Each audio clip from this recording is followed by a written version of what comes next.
Good. For a moment I thought we were in trouble.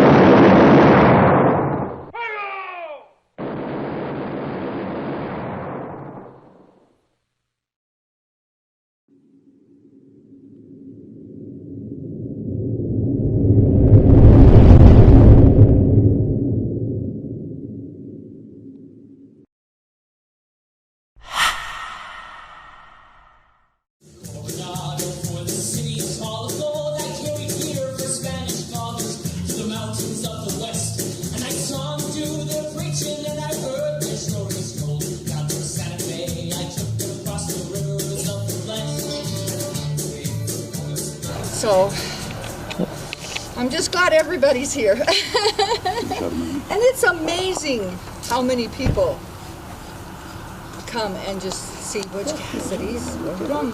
The state of Utah did a survey before they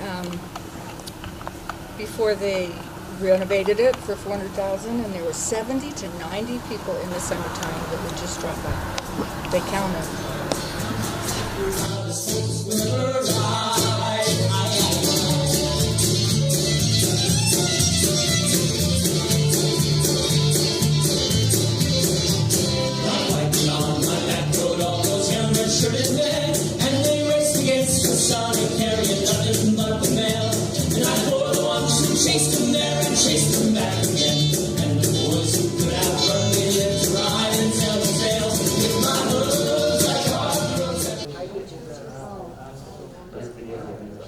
Good evening, everyone.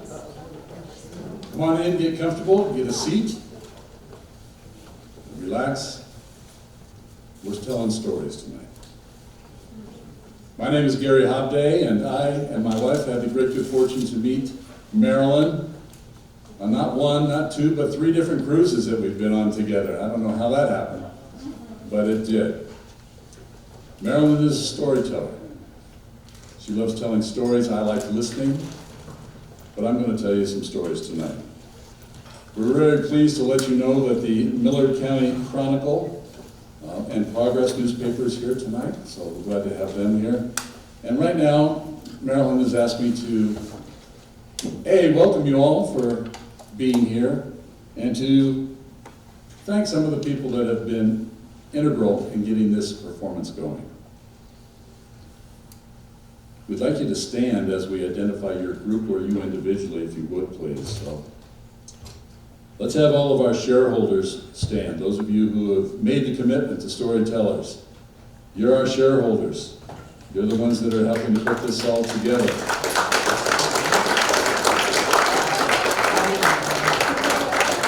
You have not only made a time commitment, you have made a monetary commitment to make sure that this story gets told. We also want to acknowledge Shauna Bagley, principal of the school. Is Shauna here?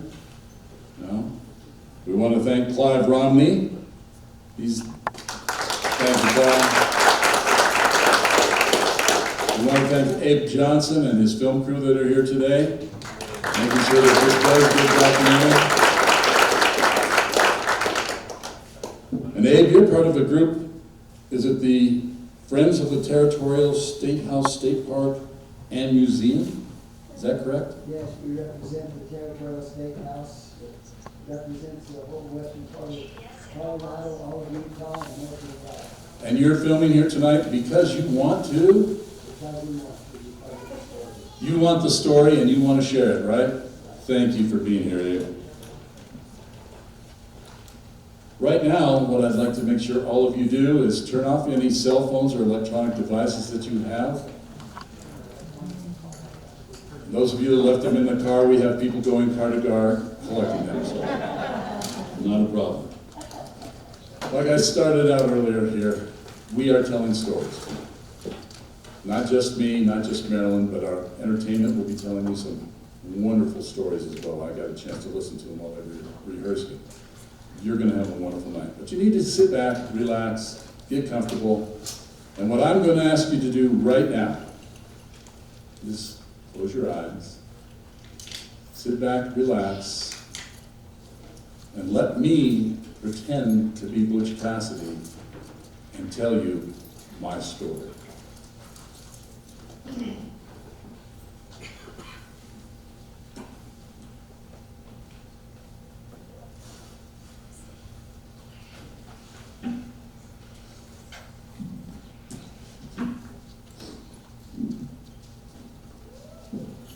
Every story has a beginning, a middle, and an end. It's time for me to tell my story about what really happened. There have been endless lies about my life as an outlaw, and it is time to set the record straight. The Pinkerton Detective Agency made my life a living hell. I tried to go straight many times, but being hunted made for desperate times. Just when I thought we were safe, the Pinkertons found out about our escape to Bolivia. I always felt like they came after me while I was down, and that their aim was to keep me down. We had to liquidate everything we owned on our ranch in 1906 in Bolivia, because they knew where we were, and we needed to sell off everything so we could again escape. We went on the run again. Etta had had enough by this time, and she didn't like being hunted, so she went home, and I did not blame her. Me and Sundance had to move fast or we would be dead men. We waited 2 weeks for a boat to take us down to Pernambuco. From Pernambuco, we had to wait a month for a boat to Europe. We left our ranch in 1906 and arrived in Paris, France, and stayed there through 1907. We were safe at last. We toured Europe before we returned to the United States. Thanks to our friend Percy Siebert, the head of the Concordia tin mines in Bolivia, everyone thought we were dead. I had saved Percy's life on many occasions, and he was repaying the favor. He also knew how sick of the outlaw life we were. Later we heard that Percy told the authorities that 2 bandits had been killed, and that Percy said that 2 American bandits were me and Sundance. From November of 1908, the world and the Pinkerton Detective Agency thought we were dead. We would let it be that way. Being in Paris seemed like a dream. We could finally live life without fear. Now, let me start from the beginning. My folks came to Utah in 1856 from England and settled in Beaver in response to Brigham Young's call to gather in Zion. They were hardworking Mormon pioneers with so much love for our family and each other. My parents, Maximilian and Ann Parker, had a love story all their own. I am the firstborn to our family. My mother gave birth to me April 13th, 1866, on the kitchen table, as many pioneer women did then. My mother and father were so good to me. I came from a loving family, and I loved my folks, especially my angel mother. One thing I know for sure, they would do anything for all of us kids. I am grateful to have a family with many children. I had to work hard and take care of my brothers and sisters. My family loved me, but Ma loved me the most. Her favorite name for me was Roy, not Robert, my given name. The baby in our family was born in 1879. His name was Ebenezer Maximilian Parker. Father bought a 667-acre ranch in Circleville. We loaded up the wagon, horses, and cattle, and 7 children, me being 13 at the time, and went through Bear Valley to Circleville, to our new home. There were 9 in our clan, and Ma and Pa started over to make a better life. Life had not been easy with so many children to look after, and settling into a new place as well. I could see that Mom had her hands full. One day, my mother, who was a small woman, I wanted to lighten the mood. So I picked her up and sat her on the front of the kitchen table and yelled, "Come on, kids, bring on the crown, Ma's the queen." My brothers and sisters giggled with laughter. We all had a wonderful time. My grandpa was a Mormon bishop, and I had been raised right by my folks. The trouble seemed to follow me. At 13, I walked into town to the store to buy a pair of blue jeans. The store was locked, so I just figured I'd let myself in and leave a note for the general storekeeper promising to pay, but he did not find any humor in that situation. He called the law and swore out a complaint against me. The judge let me go, but from that day on, I felt resentment towards anyone in authority. At age 15, I went to Panguitch to a church dance. I had my eye on a girl, and we were getting along real well, dancing and getting to know each other, when another fellow tried to take her attentions away from me. We started to fight, and I knew I had broke his jaw and nearly killed him. I was so mad. I had used my pistol, and I should not have done that. I took off that night on my horse, afraid the law would arrest me for nearly killing the kid. The next day, the law came after me, but I had a good horse, and I went as far south as Red Canyon before I saw the posse coming. I had my horse down in the wash, and we were on an old wagon road. I poked the gun up over the bank when they rode up, and I told them to get back or I'd blow their heads off, and they went back. I went on my way, and then I heard the posse coming again. So I hid behind some rocks, and when they got in sight, I started shooting over their heads and yelling, and they went back to Panguitch. Then I came into the Tropic Cannonville area, and I lived on a ranch about 4 miles south of Cannonville with a fellow by the name of Bill Leeds. He was kind of an outlaw himself. I heard several stories about Bill. You know, I thought the law was going to get after me again, so every morning I got up early and saddled my horse, and I was ready just in case. One morning we were down in the field planting corn, and I looked up and I saw a posse coming toward me. I ran out of the field, jumped on my horse, and there was a wire fence further along the creek line. He was a good horse, and he jumped right over that fence. The posse came to the fence and had to go back to the gate. I got a head start on him by about 2 miles and ended up in Box Canyon after about 3 miles or so. Then I heard the posse coming, and I could hear the hoofs of the horses hitting on the rocks. I hid behind a big mulberry bush in an area known as the Meadows. And it goes right next to a ledge, and I jumped off my horse and went into that big mulberry bush. The posse came down and figured they had me cornered. They yelled for me to come out, and they would start to shoot into the bush. I crawled between the rocks and the mulberry bush. When I got to the upper end, they had left one of their horses unattended. I jumped on that horse and went up the creek, went up over the hill until the lower Sheep Creek.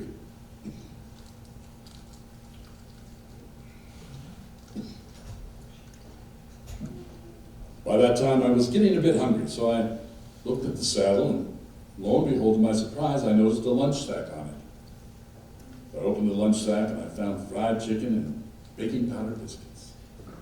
I could not believe my good fortune. I got off my horse, sat down on the stump somebody had chopped off, and ate my lunch.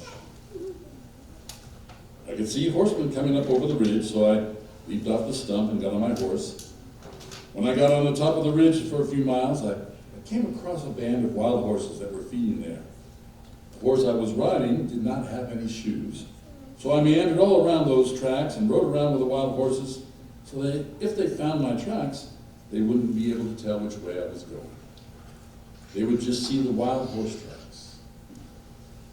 I dropped into Sheep Creek again and went up to Sheep Creek Canyon, and it was getting to be toward night. I came to a lone cabin, and I found out later the cabin actually belonged to my grandfather. He was a polygamist and had 2 wives. He'd take one of his wives up there to stay in the summer, trying to get out of the way of the law when they were having trouble with the law. There was a pasture with a fence there. I put my horse in the pasture and went into that old cabin. Hanging from the rafters, I found half a sack of wheat and a quarter can of molasses. My grandpa had put the food there before he came up with his wife. When I was in the mulberry bush, I got several thorns in me, and they were bothering me. I stayed there several days to get the thorns out and to let my wounds heal up a bit. I lived on the wheat and molasses for 3 days. When I got to feeling a little better, I got back on my horse and went back down the mountain in the middle of the night and rode right into Panguitch, early in the morning before anybody was up. I do believe every dog in that town came out and barked at me as I went through. I got down north of Panguitch and found another old cabin that had some food in it, and I thought I'd stay there a couple of days. I was still having a little bit of trouble with my sores from the mulberry thorns. There was a little hay in the barn there, so I put my horse in. And the next morning I heard a buggy coming up the road to the cabin just off the main road. I peeked out of the door, and it was an old couple. By that time my whiskers were kind of getting a little long, and my hair was long. I put my hands up to my ears like I couldn't hear, pretending to be hard of hearing. They came close, and I talked to them for a few minutes, and then they went on. I spent a couple of days there at the cabin and got feeling a little better. So I got on my horse and rode down through Circleville, where my folks lived, and spent the night out in the open, not knowing when I would see my folks and all the kids again. Didn't dare go back home for fear of getting arrested, so I headed for eastern Utah.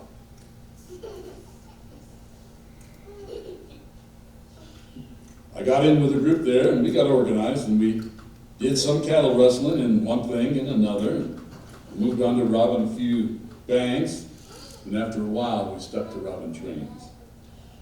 There were coal mines that were owned by Eastern concerns, and they dealt with gold instead of paper money in those days.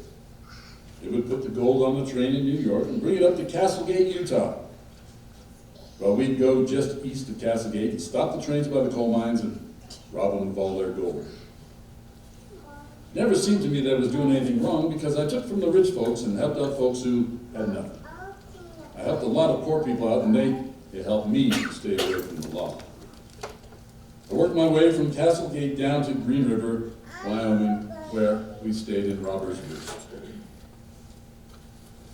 My outlaw life around the turn of the century started because I nearly killed a kid over a girl at a dance in Panguitch. Now I felt like there would be no turning back. How could I face my folks? There were poor families, and they lived out on ranches, and my idea is that we would help the poor people out after our gang robbed a train or a bank, just to keep things in balance, so to speak. I ran into a widow woman that had a little ranch and owned a mortgage to the bankers. Her husband had died, and she didn't have any money to pay the bankers. I found out about it and how much she owed, and gave her enough gold to pay off her note.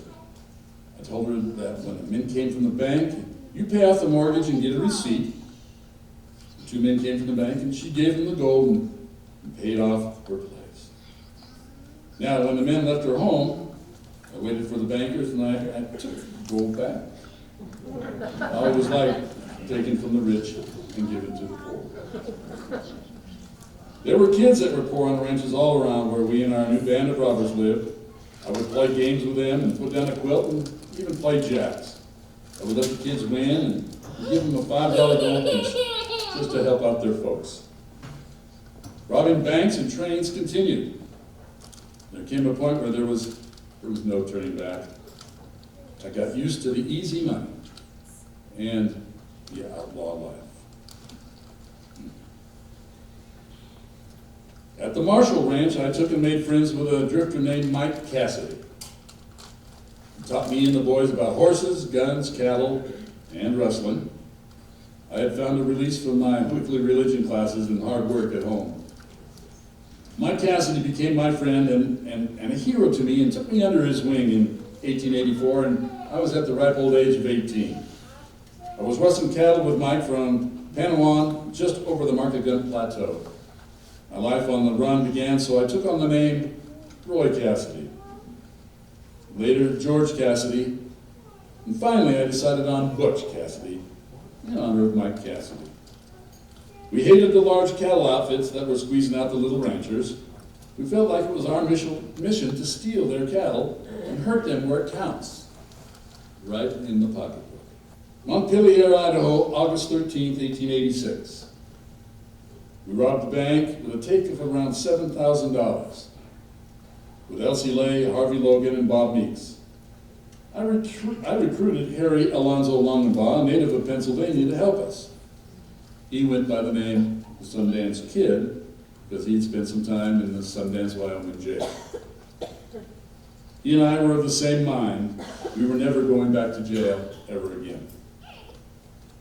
I drifted west to Telluride, Colorado in 1887, stopping a long way and back beyond country known as Robbers Roost, which is in the rough foothills of the Henry Mountains. I met Matt Warner, one of the first members of my gang, and I also worked in Green River, Wyoming. Matt owned a racehorse, and we entered events and split the winnings. Some of the best times of my life. I love horses, and I love winning. By this time, I'm 23 years old, and we had our gang organized. Me, Matt Warner, and the McCarty brothers planned the robbery of the San Miguel Valley Bank in Telluride, Colorado on June 24th, 1889. We got away with about $21,000 by thoroughly casing the joint first. We then made our way over to a hideout, Browns Park, along the Green River at the Utah-Wyoming border. We made trips to Green River and Vernal before we moved north to Lander, Wyoming. Our gang was the first to break ground on the Outlaw Trail. We would meander the ghost-like path that began in Mexico and ran through Utah and ended in Montana. We had all the hideouts and ranches covered, like the Carlisle Ranch near Monticello, where ranch owners seemed willing to give us jobs, even though they knew we had a reputation as outlaw cowboys. The Carlisle is where me and the boys camped out for 2 nights before and after the Telluride holdup. We were close to Robbers Roost. After Telluride, folks knew who we were, and we made all the papers in the area. During this time, our gang established our getaway hideout in the Hole in the Wall in central Wyoming. The law knew if we made it to Hole in the Wall, we were safe, and they would be dead men if they ever tried to enter. It was 1890 when I bought a cattle ranch near Dubois, Wyoming. We were never successful at raising cattle because we were so busy stealing them. I became romantic with Ann Bassett, a rancher's daughter at Browns Park in 1894.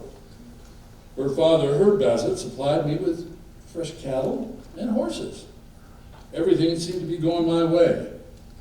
That year, in 1894, I went to prison for receiving a stolen horse. Darkest day of my life. I entered the Wyoming State Penitentiary, July 15, 1894. I went to jail for 2 years for receiving a stolen horse. I did my time and got off for good behavior after 18 months. Life in prison made me vow never to get caught ever again. My days were gloomy and downright depressing. My mind was made up. We would get better at robbing and getting away with it. Ann Bassett joined me in Robbers Roost early in 1897, and sometimes we got along, sometimes we didn't. Elsie Lay and his girlfriend Maud joined us. We all lived there like one happy family until I decided to send the women home so we could plan our next robbery.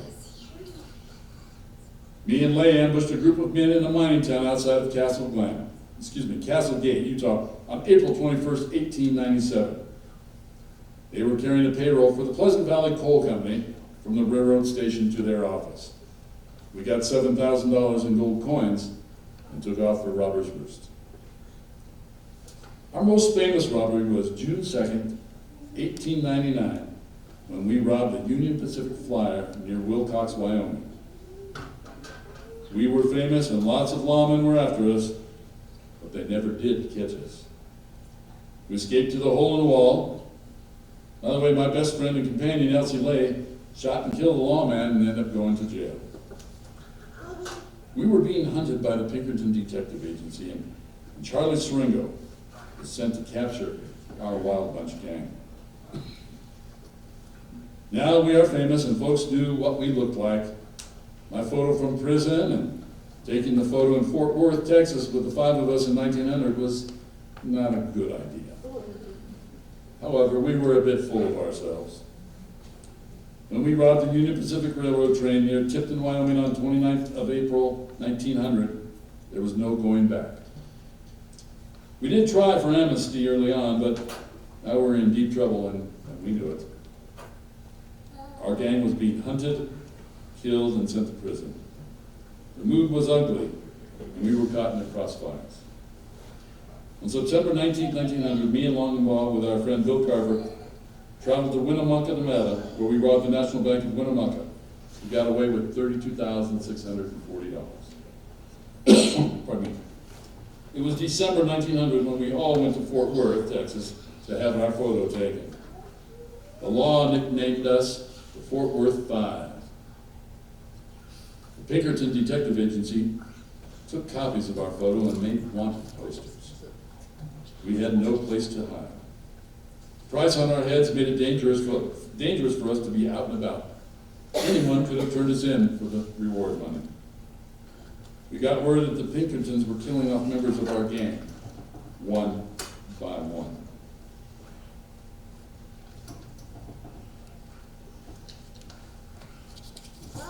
Now we are three. Etta and Sundance went along with my plan to escape to South America. On February 20, 1901, we boarded the British ship Herminius, headed from New York to Buenos Aires, Argentina. We bought a 15,000-acre ranch, and we all lived together in a 4-room log cabin. We raised cattle and bred horses on the east bank of the Rio Blanco near Colila, Chubut province in west central Argentina, near the Andes. And finally, we felt safe. And Sundance and Etta were happy together, but I had no one, and I longed for home. Considering we could be dead like so many of our gang members, I settled down and enjoyed my role as a gentleman rancher. We attended parties and socialized with the locals. Then in 1905, we heard that the Pinkertons were again on our trail. We watched and waited and finally decided to sell everything we owned in 1906. We really had no choice. Etta decided to go home. She'd had enough of living on the run, and it was a sad parting. But we said our goodbyes, and she headed back to the United States and to Browns Park, Utah. With cash in hand, me and Sundance waited for a boat to Pernambuco, then to Liverpool in England. From England, we went to Paris, France. We enjoyed ourselves so much. We saw a part of the world that we could only have dreamed of. From 1906 to 1907, we lived the life of European gentlemen. We bought the finest clothes and dined at the best restaurants in Paris. Our money went fast with all the temptations in a foreign country. Sundance wanted to return home. He had a wife and children in Utah that he had been sending money to. With Etta now gone and the romance over, we made a plan to go back home. While in Paris, I learned about a plastic surgeon named Dr. Louis Omberdani. He taught plastic surgery at the university hospital there and would do surgery on anyone for a price. In 1902, he had become the head surgeon at the Parisian hospital in Paris. He taught surgery around the world, and his skills were world famous. I contacted Dr. Omberdani and talked to him about rearranging my appearance. Sundance could go home to his wife, 6 stepchildren, and 2 daughters without any fuss. He had folks that would help hide him out. Who would suspect he was a Sundance kid with a wife and all those kids? He had not seen his family in 10 years, and he wanted to go back to his life in Loa, Utah. I then decided to undergo plastic surgery so no one would recognize me when I returned. If I did not have surgery, I would instantly be recognized, and I was willing to do anything to maintain my freedom. I entered the hospital and submitted to surgery to reduce my jawline, change my nose and ears. And after 3 weeks of recovery, I looked in the mirror and I could see very little of my old self. So clever had the transformation been worked out. Sundance did go back to Utah and his family. He missed his children desperately. He changed his name to William Henry Long. He couldn't wait to return home. It was his second chance at life. We had one last photo together and vowed never to contact each other in fear of being discovered. We both kept that promise. After leaving Paris, I would have to start a new life. I decided to go to Spokane, Washington. I've always enjoyed the ocean and the Northwest. Upon my arrival, I needed a name that would give me a fresh start. I went to the public library and found a young boy's name, William Thaddeus Phillips, who had died as a child. I took the identity of William Thaddeus Phillips. Now I had parents and a history in case anyone asked. I bought a home and found work. It was lonely but wonderful to be in a totally different environment. And now it's 1907 and the world is changing. I had to move with the changing times. I decided I needed to go to church. I dared not return to my Mormon roots because someone might recognize me. I couldn't take that chance. Besides, I liked my coffee and an occasional drink, and had picked up the habit of smoking. I hoped to find a place where I could start over and change my ways. I believed in God and Jesus, and it was my sincere desire to start over and to be on the straight and narrow. I felt I needed to start by being with people, other good people. I started attending a local church, made some friends. I met a lady named Gertrude Livesey, and we started dating. I finally asked her to marry me, and she said yes. It was nice to have a good Christian woman by my side. Now, I have always been clever with my hands, and I started the Phillips Manufacturing Company. I built up my business of manufacturing parts for the adding and listing machines. My enterprise was a success, and Gertrude and I moved to a lovely new home. We had friends and business relationships in our wonderful new town of Spokane. We both wanted a family, but after some trying, we finally agreed to adopt. How blessed to be to adopt a boy. We truly had everything we could ask for. I went about my personal and professional life. Our son grew up, and we had money and a lifestyle to be envied. Then, in 1929, the Great Depression hit. And we lost everything we had worked for.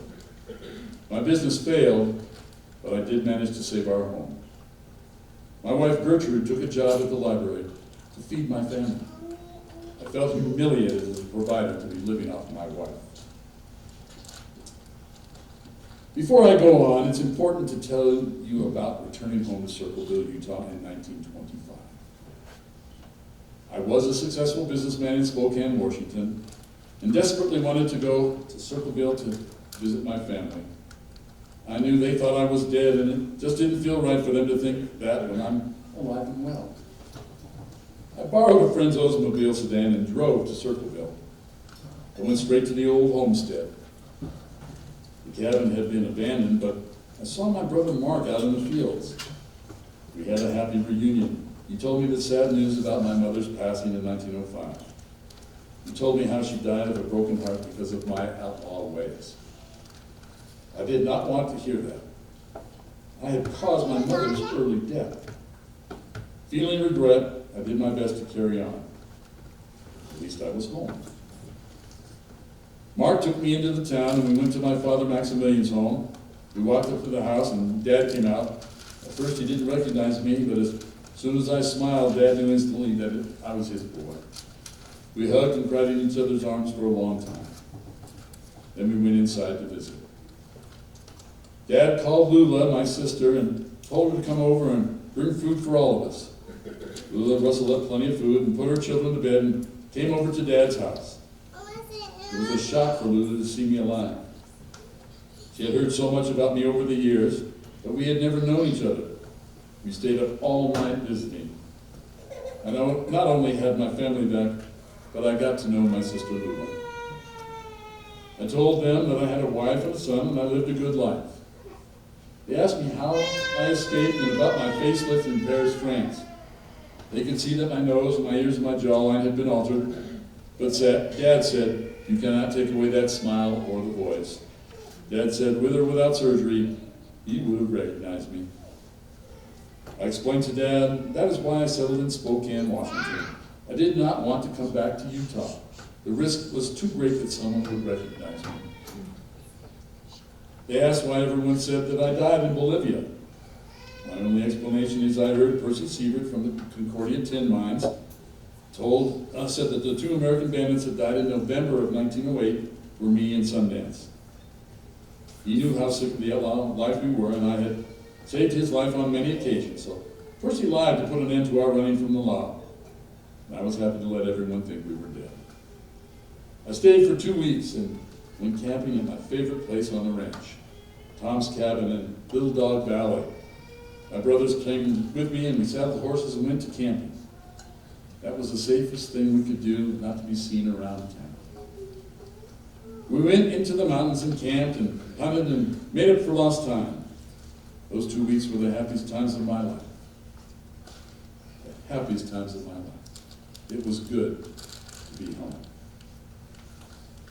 However, the time had come to go back to Gertrude and Billy, and I felt pressed to go back to work. My heart was with my family in Circleville, but my family in Spokane needed me there. I had a lot of time to think and reflect on everything that had happened in my life, and all I know is I survived, and I have a good life now. Sometimes I wish I could turn back time. I wish I had not broken my mother's heart. I could not hold back the tears, and I thought of my angel mother. She loved me no matter what, and I had just come home and paid the price for hurting that boy at the dance. Life would have been so different. There was nothing I could do about the past.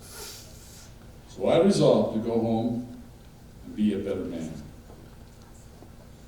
By this time, Gertrude and Billy knew about my true identity as the famous outlaw, Butch Cassidy. And they did not want anyone to know. They kept my secret, and we lived a normal life. I had talked about the 1929 Great Depression and it hit the world, and I lost my manufacturing business. As I said, I barely saved our home, and Gertrude went to work as a librarian. My self-confidence was shattered. I had so much courage as an outlaw, and going to Paris, France, and having a facelift was one of the toughest decisions of my life.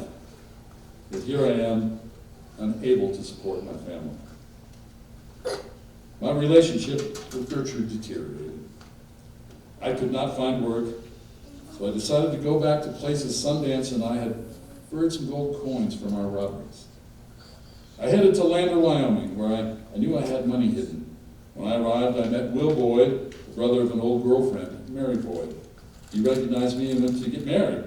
Mary and I had lived together from 1895 until I went to prison, and she married another man and had a family. Now she was a widow. The spark was instant. We knew it was wrong, but we felt as if we had a second chance. We stayed together for several weeks. None of the money I had hidden was there. The person that knew about the money was Sundance. He had to have taken all the gold coins. Me and Sundance made a vow not to contact each other, and being a man of my word, all I could do was go back home. I went home to Gertrude and Billy and started to try and figure out ways to provide for my family. I began writing stories to sell to magazines. I had visited with Matt Warner and his family in Price, Utah. Matt told me that he had sold a story to Cosmopolitan magazine. So I wrote a 200-page typewritten story called Abandoned Invisible. More stories started to flow out of me about my outlaw life, and I wrote Jimmy Kennedy Prospector and Frank Morley. After I wrote several stories, I tried to sell them to whoever was interested. I could not say I was Butch Cassidy, and the stories about Butch Cassidy's life, my life, were never published.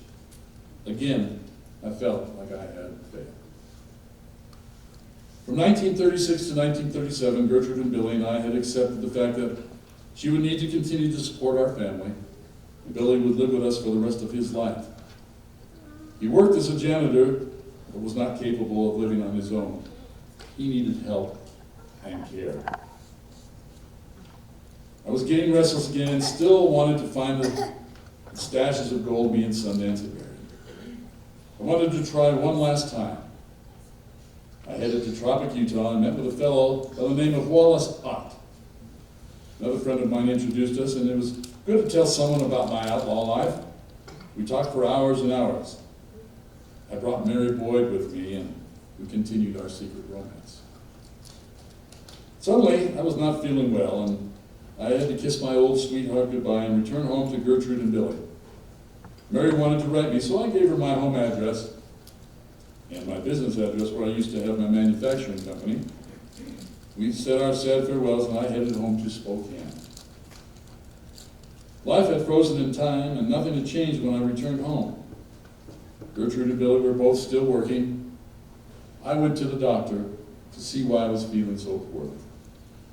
The news was the worst possible diagnosis. I had stomach cancer. Gertrude and Billy were devastated, and the first thing I thought was, I must write to Mary and tell her that I am ill. I had told Mary if she wrote to me, she'd send her letters to the business address. Instead, she mailed the letters with very romantic overtures and worries about me to my home address. My health was deteriorating quickly, and Gertrude's and my love had ended years ago. I had been sleeping on the couch for quite some time. I was half out of it when Gertrude announced that she had read Mary's love letter. She was hurt beyond words, and I was the one to blame. She called an ambulance to take me to a government nursing home. Nothing I could do or say would change her mind, and the ambulance arrived, so I went along. The locals in town called the nursing home where I had been moved the poorhouse, because folks that cannot afford a better place end up there. The conditions were awful. It was July, and I was put in the attic. No one gave a damn, and I could have died of neglect. I called a couple that Gertrude and I had been friends with for years and told them to get me the hell out of that awful place. They came and picked me up and drove me to my sister Lula's house in Circleville, Utah. If ever I believe there is a God, it is then. I could not have survived that nursing home, and I had ruined my marriage and destroyed my family. My life was in a mess, and I only had my dad and sister for support. I knew the end was near, so I gathered my family around me and let them know my wishes. We shed a lot of tears knowing that our time together was short. My father, Maxie, had failing health, and Lula had me and Dad to take care of. She did not complain and went about taking care of everything that Dad and I needed. It was not easy to stay in the house all day, but I could not risk the neighbors finding out that I had come home. Staying inside was my only choice. Dad and Lula did not want to have to explain the stranger staying in her home. My father, Max, and my sister, Lula, now knew of my wish to be buried at Tom's cabin in Little Dog Valley. That place is my favorite, and I have so many wonderful memories of camping there with my brothers. I wanted to be buried where I had the best time of my life, and I felt safe at last. I asked Lula and Dad to please bury me with my head to the south, and my feet to the north, so when I awoke from my sleep, I could see the North Star. I explained that the North Star had always been my guide when I was a cowboy. I knew it would always be my guide to guide me home. They promised they would grant my dying wish. A few days later, I passed from life on Lula's back porch of a heart attack. It was the end of the road for this old fella. My family honored my wishes and buried me at Tom's cabin in Little Dog Valley on our family ranch. I look forward to seeing my angel mother again.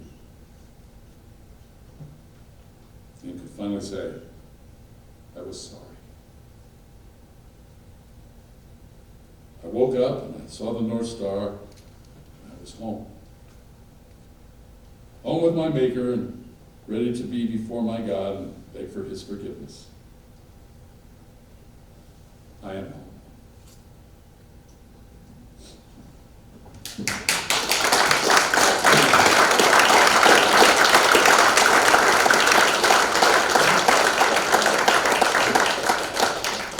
But it is a story that draws images in your mind as you read it, as you listen to it, and I hope it did for you as well. At this point in time, I'd like to introduce the reason we're here. If you would please welcome Marilyn. She is the one who inspired me to get involved with this endeavor. She couldn't stop talking about it on all 3 cruises. I am pleased to say that Debbie and I do count her as a friend, and it has been a pleasure being a part of this. So Marilyn, I know that you would like to share some information about what we're going to be seeing in this documentary. So again, please welcome Marilyn.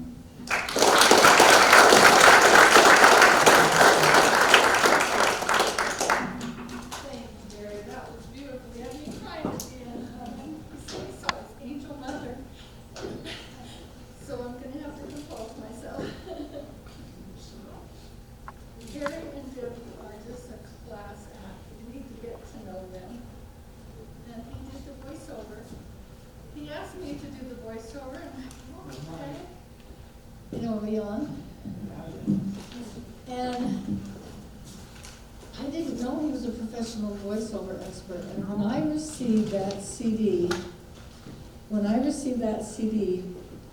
it was flawless. There was absolutely nothing need to be corrected.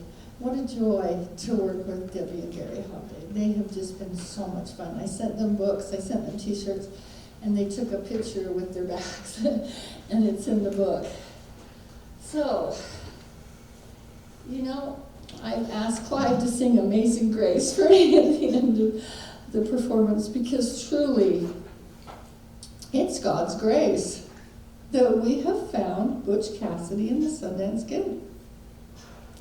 I know that there's a guidance in this world. There just is. And why me?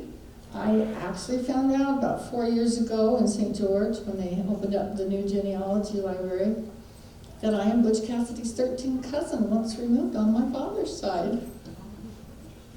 How about that? I'm related to Butch Cassidy. I didn't think to ask if I was related to Sundance, but I can go back and do that. Oh my goodness. That story that Gary just read is the true story about Butch Cassidy. How many people believe that they died in Bolivia? Not anymore. Not one! On my headstone will say they did not die in Bolivia. I remember going to church, and I had my book, and I was talking about somebody, and this fellow came up to me, and he got right in my face, and he said, "Get over it! They died in Bolivia." Okay. I had just filmed for KSL Channel 5 News because we had zoomed the body of the Sundance Kid in the Duchesne City Cemetery. And the next week he came up and he apologized. They were clever, weren't they? They got away with $2.5 million in our money today. Can you even imagine? They were hunted. The people in their game were dead in jail. It's like there was just the three of them left, Sundance, Butch, and Anna. So why would I even care? I mean, people ask me that question too. Why do you even care about Butch and Anna? Well, first of all, let's go to the movie. Who doesn't love the movie Butch Cassidy and the Sundance Kid with Robert Redford and Paul Newman? It's a classic. It's made like $2 billion over the last 50 years. The song, Raindrops Keep Falling on My Head, sold 2 million copies just the first year. So I've been on this adventure, and I used to make movies. I ended up in Medford, Oregon, working for the company that made the Wilderness Family movies, Across the Great Divide, and Windwalker. Windwalker was with an LDS author, Blaine Jorgensen. He lives in St. George. And I loved the book Windwalker. I told the president, hey, this could make a good movie. It was made for less than $1 million, and it made $200 million the first year. They called it a phenomenon. And I go, oh, that was my idea. The president got greedy. He didn't pay anybody. We left the company. We had to start over. And I had like an awakening in like 1995. And I go, wait a minute, my ideas for movies make $200 million. So why don't I form a company? And my son and I was a single mom. I left my husband in 1989. And we loved Robert Redford. We were always bumping into Robert Redford. I met Robert Redford. I interviewed for a job with Robert Redford. We idolized Robert Redford, to say the least. And we heard him on a documentary, and he said, I'm just a storyteller. And oh, let's call our company Storyteller Productions. But we wanted it separate, Storyteller Productions, and then there are lots of storyteller production companies. So So we put by Marilyn Grace. So I learned, and I got bitten by the showbiz bug. We got to go to Trolley Theaters, December 20th, 1976, and we premiered Across the Great Divide. That little film was made for $700,000, made $42 million, and it was a period piece. We got to go to, it's now Joseph Smith Memorial Building, but it was the Hotel Utah. We got a limo. I got a fur coat. We had the stars. We got up to say, welcome to our show at Trolley Theaters, and we introduced the stars, and we had a meet and greet afterwards, and it was like, I got bitten by the showbiz bug. And when I was single and looking for my career, I read a book called The Passion Test. And the Passion Test says, what is the most exciting, important moment of your life? And I said, premiering Across the Great Divide, December 20th, 1976. And in the Passion Test it says, now do it again. Guys, we've done it again. Can you see that? This one idea, thoughts become things. So this is amazing that we actually have done it. These wonderful shareholders, great, Debbie and Gary came all the way from Brea, California, just to be supportive. He did the voiceover for us. It's beautiful. We've got, you guys, you know what, you've all contributed. Do you understand? This is not my company, it's our company, and we're here to celebrate. I just wanted a little celebration because literally on Monday, we will have our books on Amazon, our documentary on Amazon, and we get to go to all the New York talk shows, and we get to tell the world, and our company holds the movie rights. And we've got Colin Ray singing the music, we've got B.J. Thomas singing the music. I think the happiest day of my life was on Facebook. I messaged B.J. Thomas, and he gave me his personal phone number and email. Now, how cool is that? I told everybody. So we are going to tell everybody we've got a book deal coming up, and we're going to make the movie, the continuing story. So everything you heard was people coming to me, sending me the Wallace Ott interview. This is the true story of Butch Cassidy. Do you see that they didn't die in Bolivia and he went to Paris, France and had a facelift? And it's the first time you've ever heard it, right? We are here making history. So I'm going to go ahead and just tell you something, a cute story about me. This has really been a journey. It's been a lot of hard work. It's been 23 years. So people who don't know me, people that aren't in the VIP seatings, that aren't our wonderful shareholders, this has been a long journey. And it's not been easy, but now it's like it's all worth it. You know what I mean? We have truly crossed the finish line. We got rained out over there at Butch Cassidy's Working Home. And everybody is getting to feel the excitement. It's building.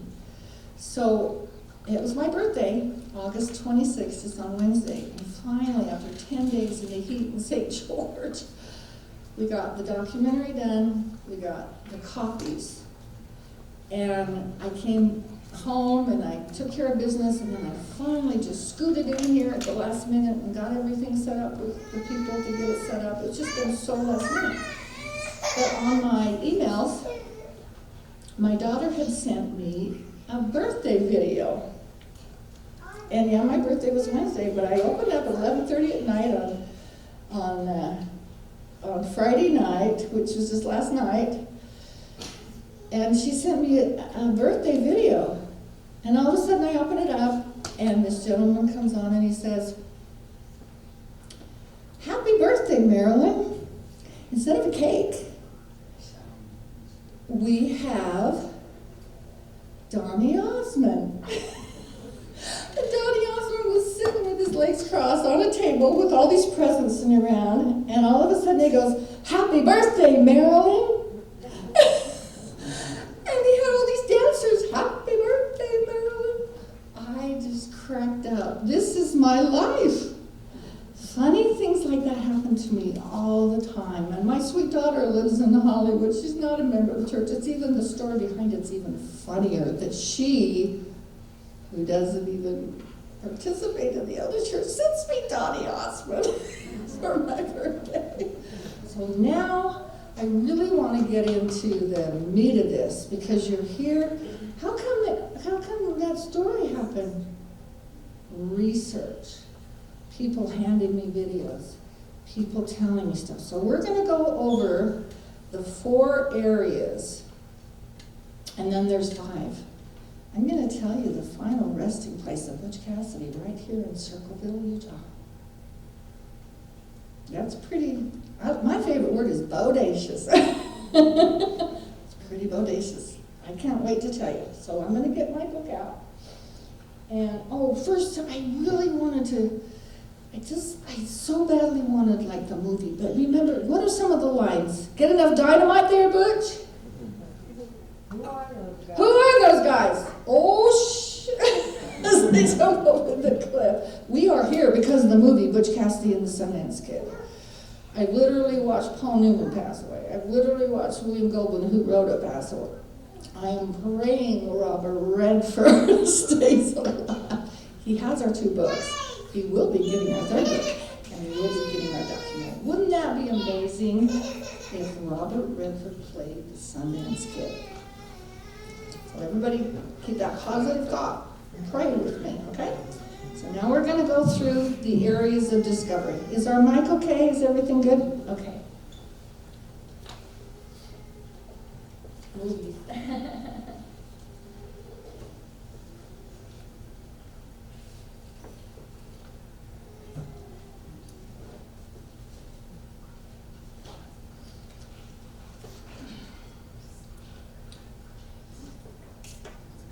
Okay. You know, if it weren't for Lula, who's from Circleville, I've been to her house. If it weren't for Percy Siebert, you heard the story, they had the Bolivian tin mines. I could not have solved this.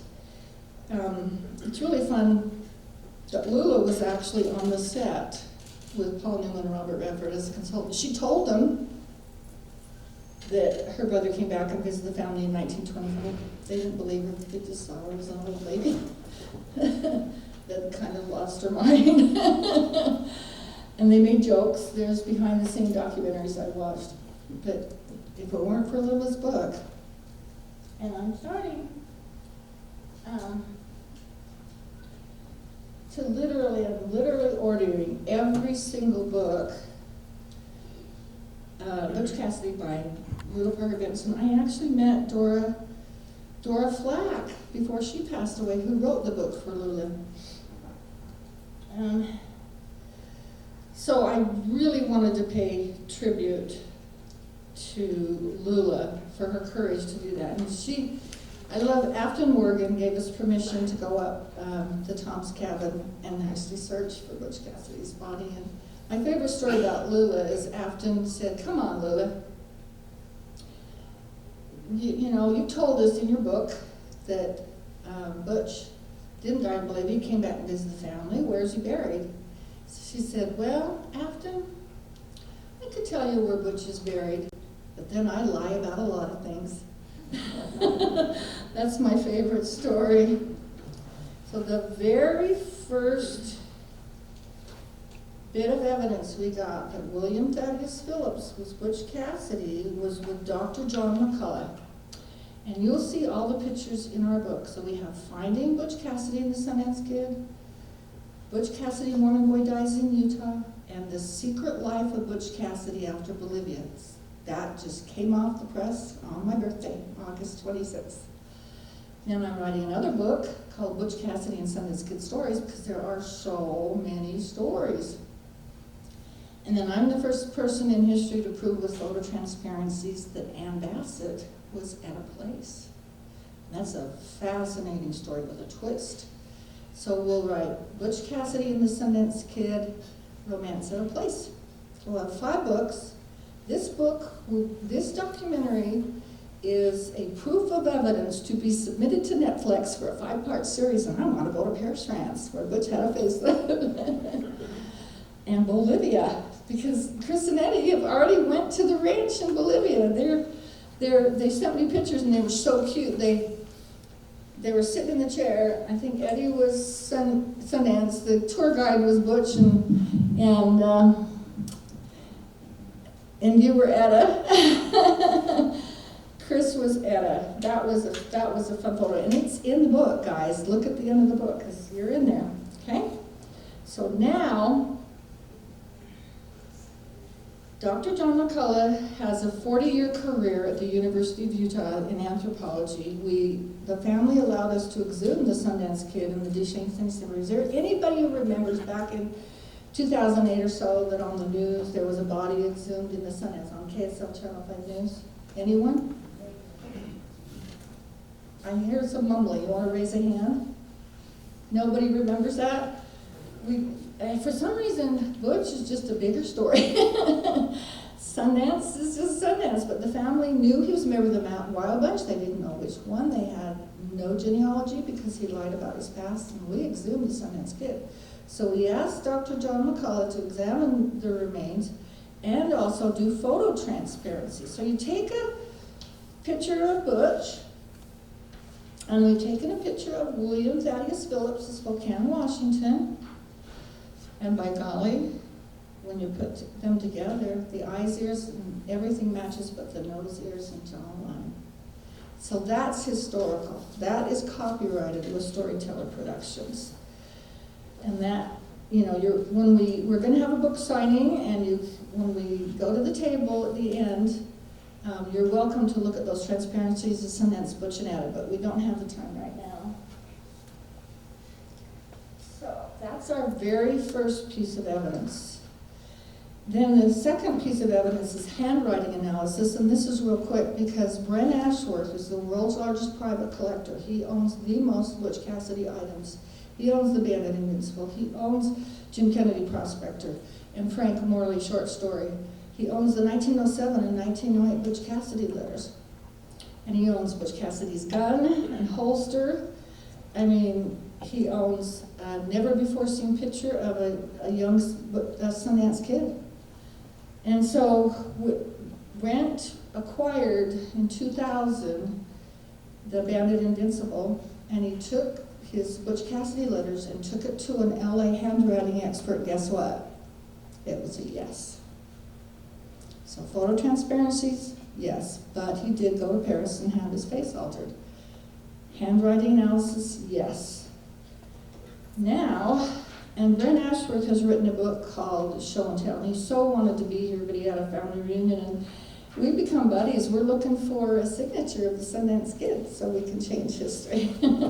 We think we found one in Buffalo, Wyoming. And I got to see the 1908 letter, I got to examine them, and it's just really fun been working with Brent Ashworth. He's actually in Provo, and he was in my mother's ward, and he lost a son, and my mother lived on the corner, and she was the first one on site when his son was hit by a car on his bike. So he loved my mother, I loved my mother, June. And so we're really close friends, and we feel like we have a mission together, and we definitely do. So then we decided to go, okay, we got the photo transparency, we got the handwriting analysis, let's tell the world we got Butch Cassidy, right? So August 26th on my birthday, we went to Cruise Lady, and a lot of people here have been to Cruise Lady, and on my cruise to the Eastern Caribbean, the Unsolved Mystery Cruise, Gary Hobday is brothers to Randy Hobday, our cruise director. So we say, okay, fine, we're going to go public. We go to Cruise Lady in West Jordan. We have this wonderful event. Brent brings everything I asked him to do. He's got Elvis and Marilyn Monroe and JFK and the half dime that Martha Washington donated her silver to make this half dime. And I Googled it, and it's worth $1 million. And we had the nicest time, and I got to give my lecture, and we were going to do cruises with Cruise Lady, but we've ended up going back to Randy Hobday with Cruise Ladies, and they're daily travel and cruise planners with Gary Hobday. And so we have this wonderful event, they come back to Panguitch, and I found out about Steve Crosby. They said, you know, my shareholder said, you got to talk to this guy. He knows where Butch Cassidy's buried. So I gave Steve Crosby a call. You can go on YouTube, you can type in Steve Crosby on YouTube. It's in our book. So you have the picture, then you have the story, and then you can go to YouTube. And he takes us up to Little Dog Valley on Tom's cabin, and he shows us where his cousin Dee Crosby saw Butch Cassidy secretly buried July 20th, 21st, 1937. And to make a long story short, we kind of didn't let Butch rest in peace. We went up there and started digging with it. I wish the Burr Handyman could be there. They're coming with us tomorrow. We're going with a group. We're going to film it. We're putting all the rocks back. We actually found 2 bones. One is human. The DNA experts, we paid like $7,500. We don't want to spend any more money. But that bone is looking like Parker bones. And it's in a very secret place, if you know what I mean. So then we had Charlie and Melissa Wardle come up, and they just knew we were going to find Butch Cassidy's grave. We didn't find it. It was August 26th and 7. I actually spent the night up at Tom's cabin with Charlie and Melissa Wardle and her 3 dogs, and we filmed it. And we found a second one, which we were excited about, but there was no results on that. Then the Burr Handyman say, Marilyn, we're digging a hole to China. Where do we go now? And I said, well, the only thing I could think of is cadaver dogs. So Joe Jennings brought his cadaver dogs up to Little Dog Valley, 3 of them. Gunny was Joe Jennings' dog, and he was famous for, do you remember when the piano guy's daughter fell off a cliff in Washington State and she passed away? Gunny was the first one to find her. It was so cool to see that they tested the dogs by taking frozen cartilage from a human. I didn't know they had that. And then they tested the dogs under a rock, and all 3 found the dogs. Then they all 3 went inside of Tom's cabin, exactly where we found the bones. They verified 100% human remains were buried at Tom's cabin. So then the Burr Handyman, you know, knew which way to go. But then we found out we had a Travel Channel show, and that aired, and one of Sonette's kids' granddaughters called me and says, Marilyn, we got news in 1979 that Butch was moved because Dee was digging for him with a backhoe, and we went down 7 feet, and we found gun shells, and we found chips from the wood upstairs. So we verified that story. We had a sifter. It was like an archaeological dig.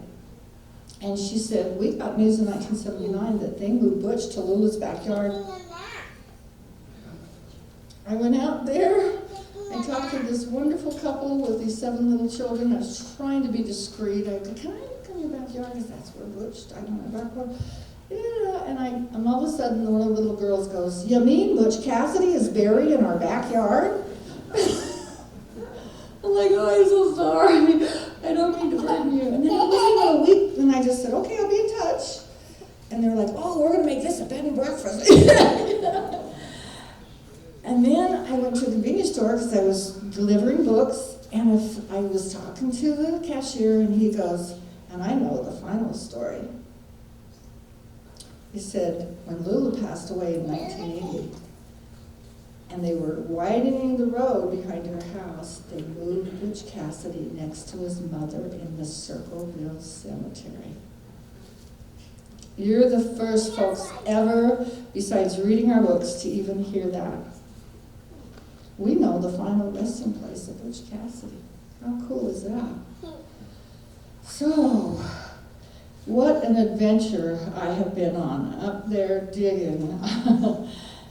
Clive has had me working, but I love it. This entertainment just makes us look so good. Having the documentary film just helps us so much because it's expensive to make documentaries. So And now we've got the Burr handyman, Joe Jennings, the two human bones, like I say, that we actually, in the book, is a chart of a drawing of what a human spinal column looks like. And Dr. McCullough verified the bone that we have is human. And with the testing, it said it shows Parker DNA, but we need more testing. We don't need to spend another $7,500. We got the touch DNA. Then we had eyewitnesses come forward. How many of you, raise your hands, because I'm having a hard time seeing, how many knew Alta Orton? Anybody out there?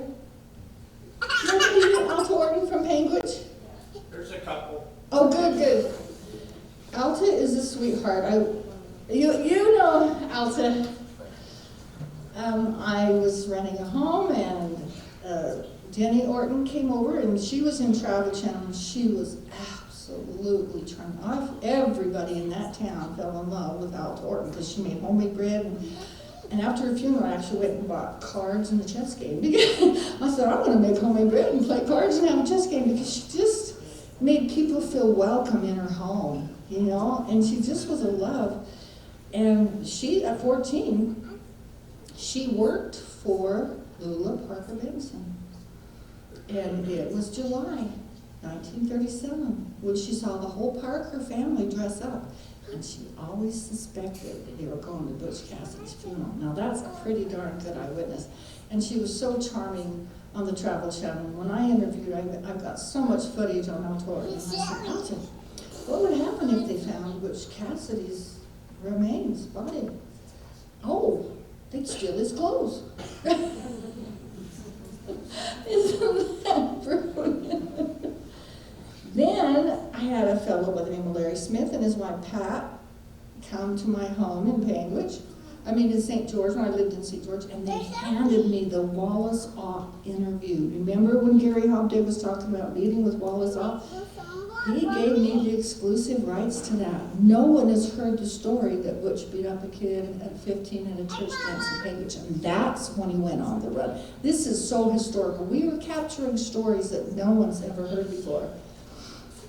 Then there was a handyman, Kenny Allen, and he came to the house, and living in Panguitch has brought me so many stories on this. I feel like that God wants me here in this area. And Kenny Allen saw my books, and he goes, oh, I actually went up to Tom's cabin, and I go, oh, you're kidding. And he says, yeah, I wrote inside the cabin, rest in peace, Butch Cassidy, because my dad told me, and he put 94.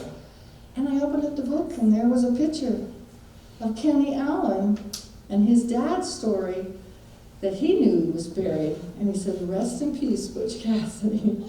Then I got on Facebook a gal by the name of Kelly. She's not given, I can't get a hold of her. She's just a busy little gal. She's raised in Circleville, but now she lives in Virginia or somewhere. And she messaged me. I quoted her exactly. Her grandma attended the funeral at Tom's cabin for Butch Cassidy. Now that's pretty amazing. Then we drove all the way to Arizona with Greg and Judy Doherty. What a madcap adventure. It was like, we had, Cindy Googled and we found his phone number, his address. We called his son. We went to the house. He was on another Travel Channel documentary with Josh Gates. And he's no longer living there. We found the nursing home, and after we interviewed him, he said, everyone in the family knew that Butch asked to be buried at Tom's cabin. That's another eyewitness. So that's all of our eyewitnesses. Now Kirk Fulmer is here in Circleville. He is the sexton. So now that we knew Butch was buried next to his mother, I needed to get a hold of the sexton, and he was willing. Kurt Fulmer was willing to come to my house and let us film him. And he's the one who told us the story that his dad said Butch wanted to be buried with his head to the south and feet to the north. You remember the movie The Other Side of Heaven? It was a beautiful by Mitch Davis. and it was a Disney film, and I've actually been in correspondence with Mitch Davis. And the whole theme was, we're under the same moon. It was a romantic movie about meeting his wife and going on a mission to Tonga, and they ended up getting married and they have a wonderful love story. And a movie was made about their life. When I think of the movie we're gonna make, I can see that the theme will be, I want to be buried with my head to the south, with my feet to the north, so when I woke up, I could see the North Star, because that was my guide as a cowboy to come home. So we have had quite the adventure. So grateful to Larry Smith, you know, so grateful for all the shareholders. Steve Crosby, what would he brought me up there. We got lost for like 9 hours. And I woke up one Saturday and I go, Afton Morgan will know where it is. It's his property. And so Afton Morgan took me up there. And then I showed Steve Crosby where Little Dog Valley, Tom's cabin was. And then we videoed him. It's on YouTube where he says that's where Butch was buried. So now for the piece de resistance, touch DNA. And in the book, you'll see all the documents that Brent Ashworth donated. We spent $10,000 that day, a total of $103,000. We have a DNA team, which is Anna Ryan, Theron Vines of Pure Gold Forensics in Redlands, California. We have Gloria Dimmick in State College, and we have Dr. Perlin and Bill Allen of Cybergenetics. So this is not easy stuff, and we have done it. Brent allowed us to do the touch DNA. She wore a mask, she wore gloves, and we collected that. And I wrote down, I have a vision board and I have the little stickers, and I said, I want touch DNA for Butch Cassidy, matching William Thaddeus Phillips. I've written in my journal, I'm a faithful journal writer. And on March 10th, we received the documents. Jim Kennedy Prospector, the 1907, the 1908 letters match. This cannot be refuted. There are people that will try and discredit us. They can't. We have touch DNA. Those are the only two people. Jim Kennedy, William Thaddeus Phillips touched that, and the 1907 and 1908 Butch Cassidy is the only two people who have touched that, and it's Harvard database. We have just changed history with science. Nobody can take this away from us. There's a fellow,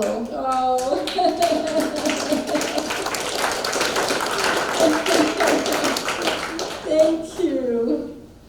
Brent Ashworth's the one, gee, Marilyn, I think we should do, and I granted his wish. Now, Travel Channel came, we went to Butch Cassidy's Boy and Home. That was great publicity for us, but they did not give credit where credit is due. When Travel Channel found out we had the touch data, they asked me to do another story, and I said no. And I had the faith to raise the money myself, and this wonderful investor came forward. We have this documentary. It's fabulous. We have our 3 books.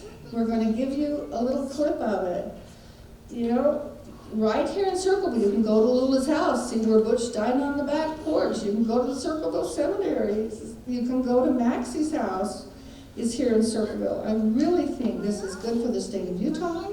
It's good for the economy. It's good for everything. And that's where I took these pictures at the Circleville Cemetery, having no idea that Butch was secretly buried next to his mother. Now, we want to get a bigger documentary, do ground penetrative equipment and scan that, or we can just, you know, I felt guilty, I felt like a hypocrite. Everybody wanted, the Parkers have not been happy with me. I've gotten really threatening emails saying, let my relative be, and I don't blame them. I just wanted to tell the story, you know what I mean? So now I am so excited for you to see. It's just called a short. It's 13 minutes long. It's Gary Hobday's voiceover. And I'm going to have people come up and help me put the chair away. I'm so grateful I got to sit down. I've been so busy. My knees are hurting me. So I'm gonna let the film speak for itself, and then afterwards we get this wonderful entertainment that makes us look good, and this will be in our final documentary. This whole thing will be in our documentary. Thank you so much.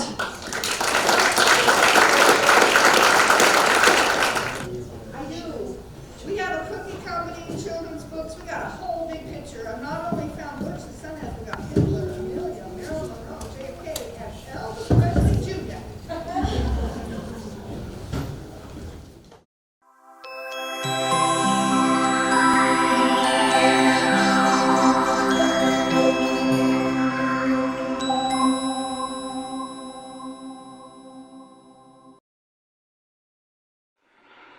Oh, good.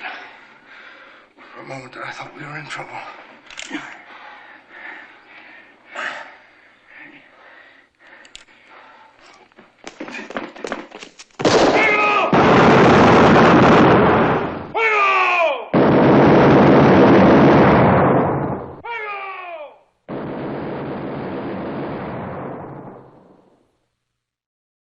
Every story has a beginning, a middle, and an end. It's time for me to tell you my story about what really happened.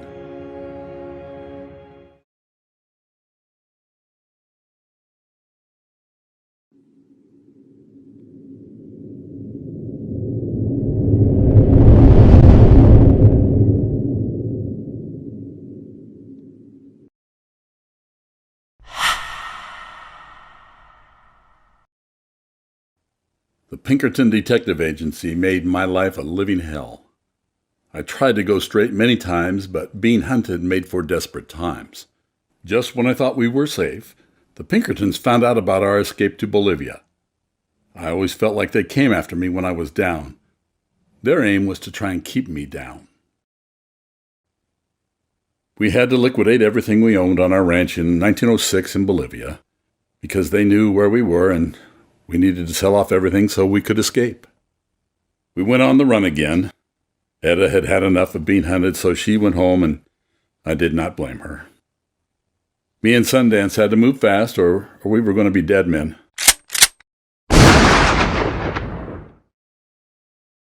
We waited 2 weeks for a boat to take us down the coast of Pernambuco. From Pernambuco, we had to wait a month for a boat to Europe. We left our ranch in 1906 and arrived in Paris, France, and stayed until 1907. We were safe at last. We toured Europe before we returned to the United States. Thanks to our friend Percy Siebert, the head of the Concordia tin mines in Bolivia, everyone thought we were dead. I had saved Percy's life on many occasions, and he was repaying the favor. He also knew how sick of the outlaw life we were. Later, we heard that Percy told the authorities that 2 bandits had been killed, and that Percy had said the 2 American bandits were me and Sundance. From November of 1908, the world and the Pinkerton Detective Agency thought we were dead, and we let it be that way. Being in Paris seemed like a dream. We could finally live life without fear. From 1906 to 1907, we lived the life of European gentlemen. We bought the finest clothes and dined in the best restaurants in Paris. Our money went fast with all the temptations in a foreign country. Sundance wanted to return home. He had a wife and children in Utah that he had been sending money to. With Etta now gone and the romance over, we made a plan to go home. In Paris, I learned about a plastic surgeon named Dr. Louis Ombredane. He taught plastic surgery at the hospital there and would do surgery on anyone for a price. In 1902, he became the head surgeon of the Parisian hospital in Paris. He taught surgery around the world, and his skills were world famous. I contacted Dr. Ombredane and talked to him about changing my appearance. Sundance could go home to his wife, 6 stepchildren, and 2 daughters without any fuss. He had folks that would help hide him out and who would suspect that he was the Sundance Kid with a wife and all those kids. He had not seen his family in 10 years, and he wanted to go back to his life in Loa, Utah. I decided to undergo plastic surgery so no one would recognize me when I returned. If I did not have surgery, I would instantly be recognized, and I was willing to do anything to keep my freedom. I entered the hospital and submitted to surgery to reduce my jawline and had my nose and ears altered. After 3 weeks of recovery, I looked in the mirror and I could see very little of my old self. So clever had the transformation been. Sundance did indeed go back to Utah and his family. He missed his children, especially his 2 girls. He changed his name to William Henry Long. He couldn't wait to return home. He had a second chance at life. We had one last photo taken together and vowed never to contact each other in fear of being discovered. We kept that promise. After leaving Paris, I would have to start a new life. I decided to go to Spokane, Washington. I always enjoyed the ocean and the Northwest. Upon my arrival, I needed a name that would give me a fresh start. So I went to the public library and found a young boy's name, William Thaddeus Phillips, who had died as a child. I took the identity of William Thaddeus Phillips. Now I had parents and a history in case anyone asked. I bought a home and found work. It was lonely but wonderful to be in a totally different environment. It is 1907 and the world is changing, and I had to move with the changing times. I decided I needed to go to church. I dared not return to my Mormon roots because someone might recognize me. I couldn't take the chance. Besides, I like my coffee, an occasional drink, and I picked up the habit of smoking. I hoped to find a place where I could start over and change my ways. I believed in God and Jesus, and it was my sincere desire to start over and be on the straight and narrow. I felt I needed to start by being with good people. I started attending a local church and made some friends. I met a lady named Gertrude Livesey, and we started dating. I asked her to marry me, and she said yes. It was nice to have a good Christian woman by my side. Now, I have always been clever with my hands, and I started the Phillips Manufacturing Company. I built up my business of manufacturing parts for the adding and listing machine. My enterprise was a success, and Gertrude and I moved to a lovely new home, and we had friends and business relationships in our wonderful town of Spokane. We both wanted a family, but after many years of trying, we finally agreed to adopt. How blessed it was to adopt a baby boy. We truly had everything we could ever ask for. Then in 1929, the Great Depression hit and we lost everything. Everything we had worked for. My business failed, but I managed to save our home. My wife Gertrude took a job at the library to feed our family. I felt humiliated as a provider to be living off my wife.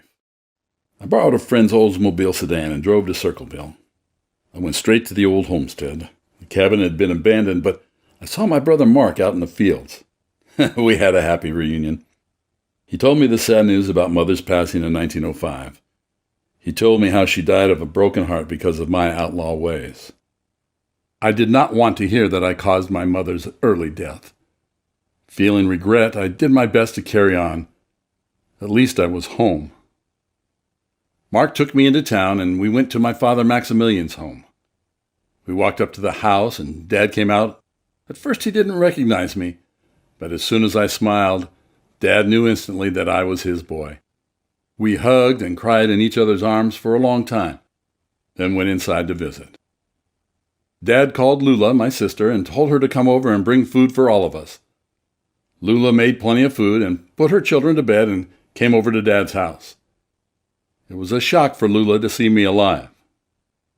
She had heard so much about me over the years, but we had never known each other at all. We stayed up all night visiting. I not only had my family back, but I got to know my sister Lula. I told them that I had a wife and a son, and that I lived a good life. They asked me how I escaped and about my facelift in Paris, France. They could see that my nose, ears, and jawline had been altered, but Dad said you cannot take away that smile or the voice. Dad said with or without surgery, he would have recognized me. I explained to Dad that this is why I settled in Spokane, Washington. I did not want to come back to Utah. The risk was too great that someone would recognize me. I stayed for 2 weeks and went camping at my favorite place on the ranch, Tom's Cabin in Little Dog Valley. My brothers came with me, and we saddled horses and went camping. That was the safest thing we could do not to be seen around town. We went into the mountains and camped and hunted and made up for lost time. Those 2 weeks were the happiest times of my life. It was good to be home. My father Maxie and my sister Lula now knew of my wish to bury me at Tom's Cabin in Little Dog Valley. That place is my favorite, and I have so many wonderful memories of camping there with my brothers. I wanted to be buried where I had the best time of my life, and I felt safe at last. I asked Lula and Dad to please bury me with my head to the south and my feet to the north, so when I awoke from my sleep, I could see the North Star. I explained that the North Star had always been my guide when I was a cowboy, and I knew it would always be my guide home. They promised they would grant my dying wish. A few days later, I passed from this life on Lula's back porch of a heart attack. It was the end of the road for this old fellow. My family honored my wishes and buried me at Tom's cabin in Little Dog Valley on our family ranch. I looked forward to seeing my angel mother again, and I could finally say I was sorry. I woke up and I saw the North Star, and I was home. Home with my Maker, and ready to be before my God and beg for His forgiveness. I am home.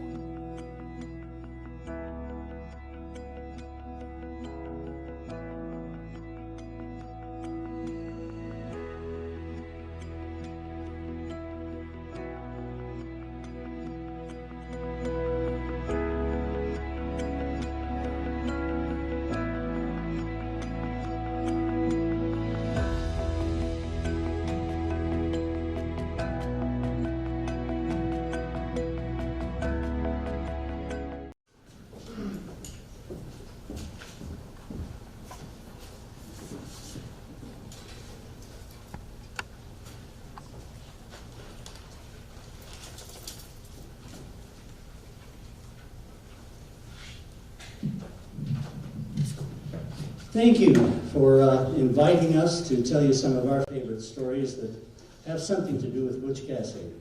Thanks to Paiute High School Principal Shauna Bagley for making this hall available, and to Tyrell Ivy for assistance above and beyond all reasonable expectations. Thank you, Tyrell.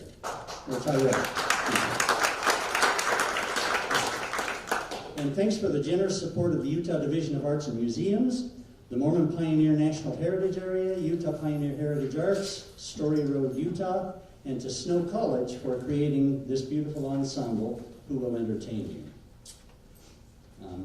Kenzie, if you can advance to the next one. Thank you. They are, if I may introduce them, Vanessa Lee, Emily Pickett, Haley Wilmore, Cade Thomas, Levi Wunderlich, Hunter Flick. I'll introduce the tandem, Grayson and Lizzie O'Very, Jordan Caswell, and on the sound console, Kenzie Wunderlich. And thanks to Storyteller Productions and Marilyn Grace, who is one amazing, determined woman, for inviting us here tonight. We would like to ask you to join us, and if you can give us a G, key and G. All right, think you can do Amazing Grace with us? Because she really is Amazing Grace. Please join us. Amazing Grace, how sweet the sound that saved a wretch like me. I once was lost, but now am found, was blind, but now I see. Thanks, Marilyn, for helping us see so much differently. So now, if you haven't already silenced your cell phone, please do so. And we want to present from Snow College, Utah, the Union Story Road Project.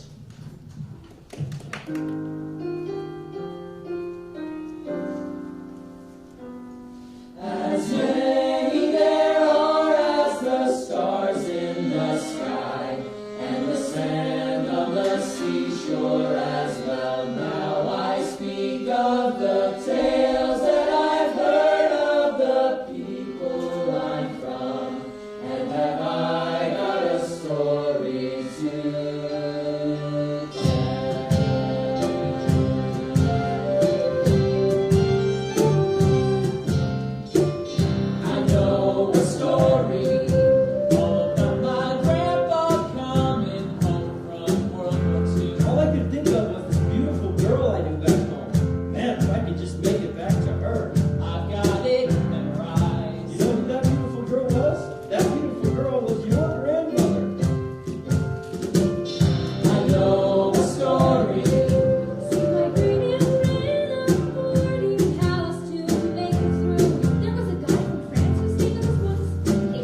maybe it's pranks. No kidding, pranks. Sometimes it gets revised. Or maybe he was from Uruguay.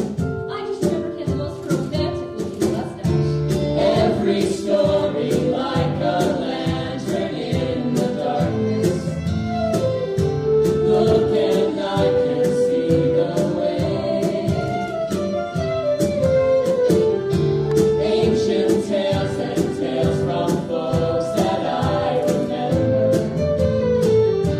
Getting ever closer, getting closer day by day. I know a story. I know a story all about the ones who came here just to find some space. I crossed the plains 12 times, guiding wagon companies from the Missouri River to the west. Somewhere to make a life. 13 times really, I guess, not 12. But I don't count the 13th time since that time I took the train. I know a story. It's the story of a people pushed from place to place. Our people tell stories of being scattered throughout all the land by Coyote. You know Coyote, the trickster. Stories of toil and strife. Coyote could have scattered us as well as sons and sellers who took the lands for themselves. Every story like a lantern in the darkness. Look and I can see the way.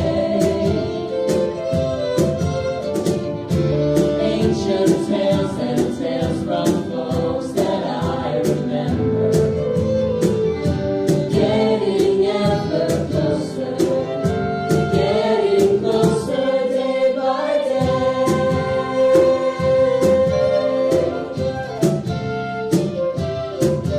And all of the stories that follow me here, they gather around me as true. They cry with a voice that is beckoning me to share what's inside me with.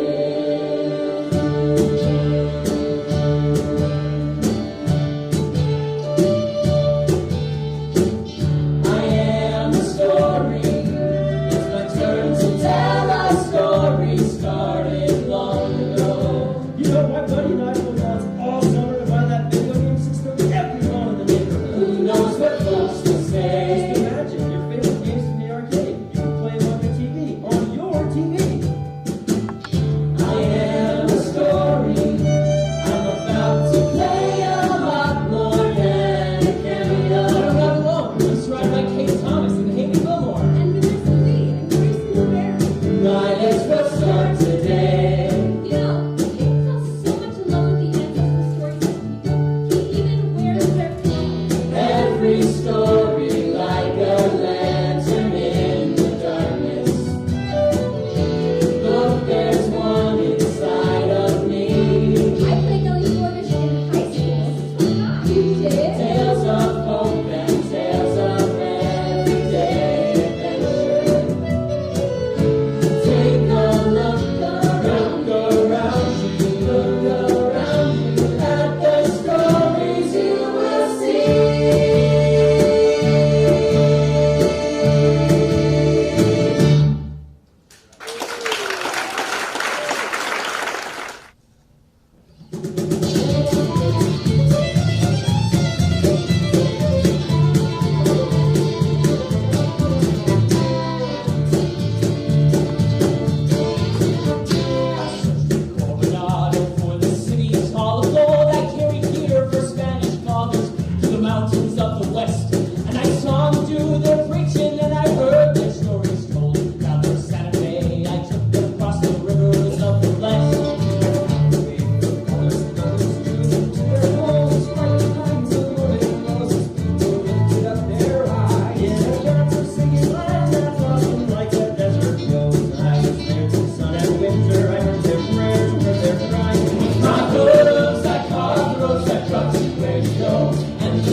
can find me anywhere the dreams of heroes run, and where the outlaw makes a getaway, I go. And if my hooves like cutthroats that crush your face go, and the sweat that runs west on my hide, through my mane the winds of all your fortunes ever blow, and on my back your wildest hopes will never ride.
We've been riding hot and heavy with a posse on our tail, but my mind rests easy, my mind rests easy. Like the wind we blew past Hicksville and through the gates of hell, where the earth conceals me, the earth conceals me, and robbers do.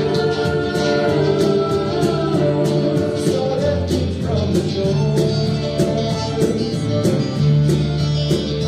Robbers roost where perfect plans are born.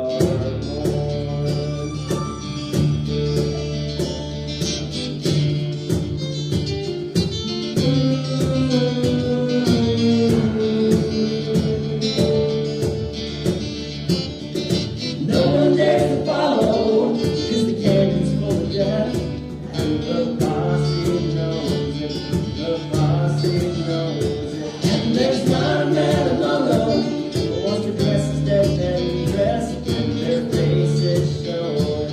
They know we know it, robbers roost. No romance ever been. Robbers roost, we dare you to come.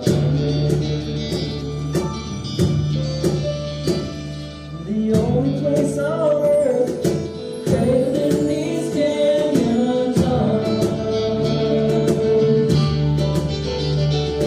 where I can feel at ease, nobody's gonna do me harm.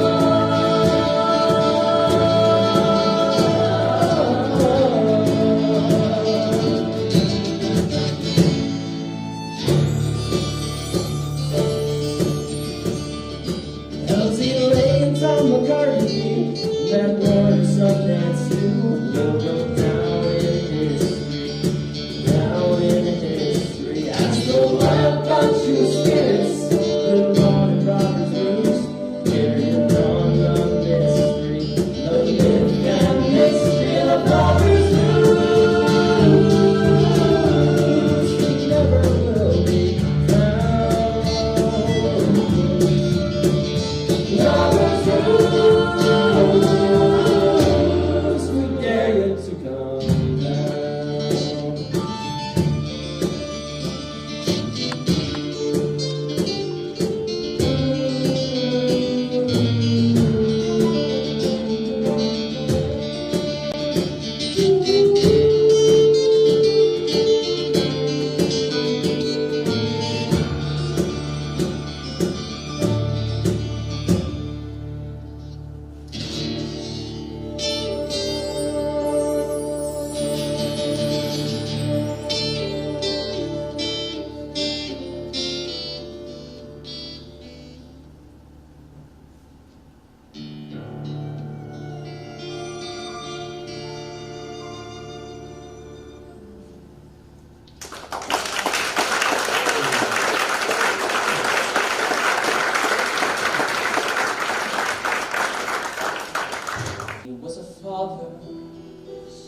and their trials surely would have broken less men.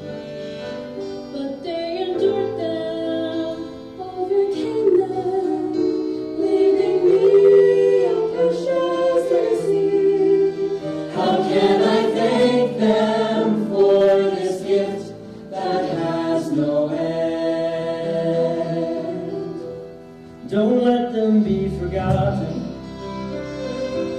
Don't let the memory fade away. If we let them be forgotten, we're denying their tomorrows and our yesterday. He was a miller, She was a poet, but they left it for a dream. thirst for Zion drew them to this wilderness to dwell. They gave their talents to a common purpose, giving all their hearts and hands gave. Now all the lives they blessed, No tongue can ever tell. don't let them be forgotten. Don't let the memory fade away.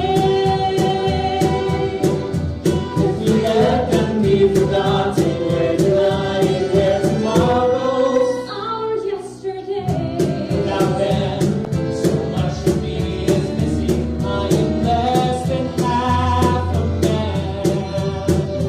I have lost my long-term memory, and I don't know who I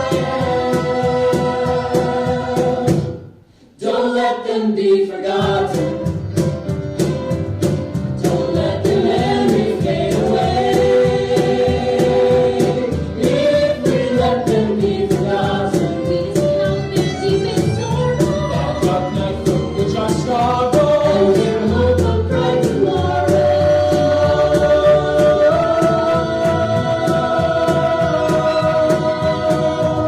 and clear yesterday.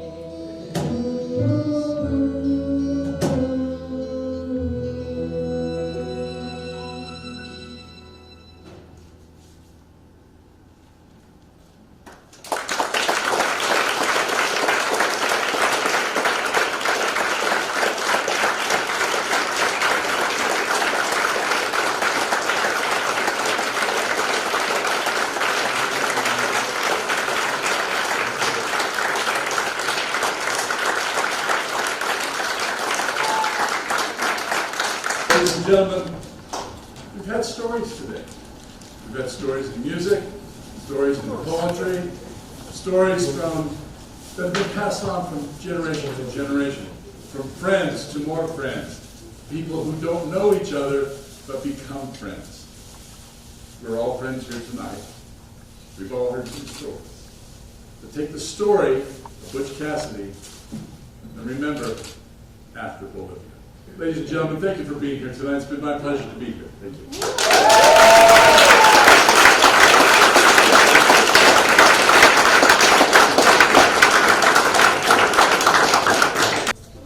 We know the final resting place of Butch Cassidy.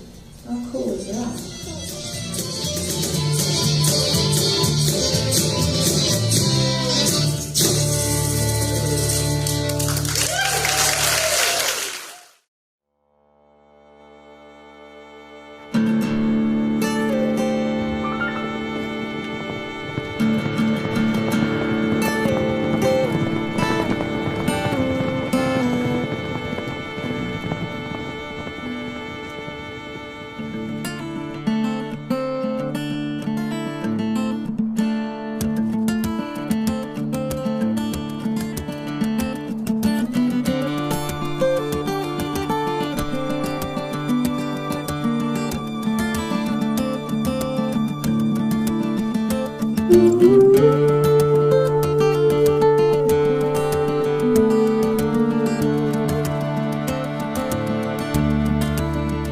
We've been riding hot and heavy, with a posse on our tail.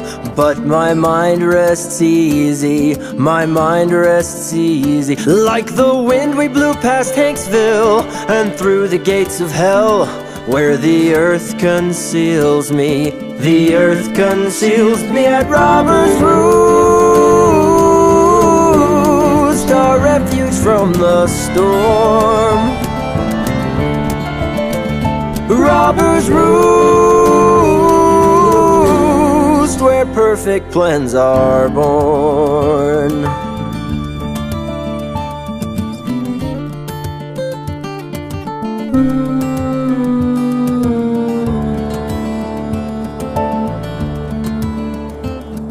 No one dares to follow, 'cause the canyon's full of death, and the posse knows it, the posse knows it. And there's not a man among them wants to dress as dead men dress, and their faces show it, they know we know it. Robbers Roost, no lawman's ever been. Robbers Roost, we dare you to come in. The only place on earth cradled in these canyons' arms, where I can feel at ease, nobody's gonna do me harm.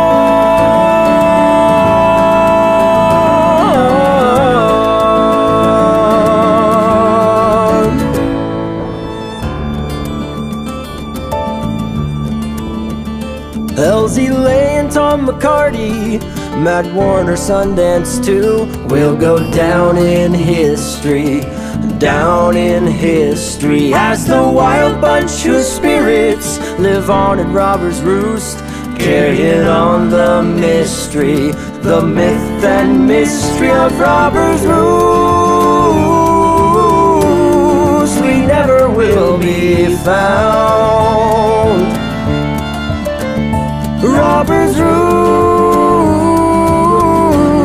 we dare you to come down.